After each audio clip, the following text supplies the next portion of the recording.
Kuc, kuc, kuc.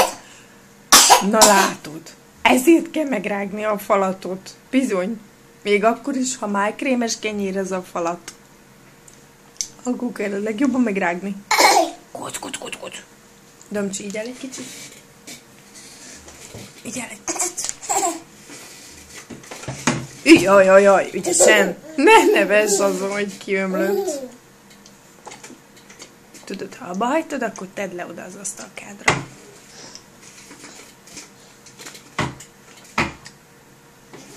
Így, jaj, de ügyes vagy, köszönöm szépen. Na, Dodó, van még hely a pociban? 2 szelet, utolsó 2-3 szeletnek?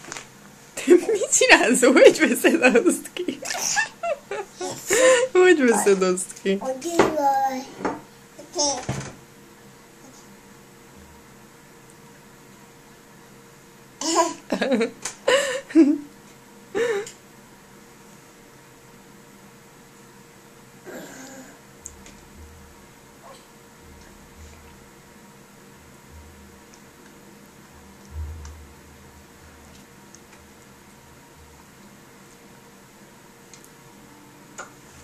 Hoppá! Hé, leesett.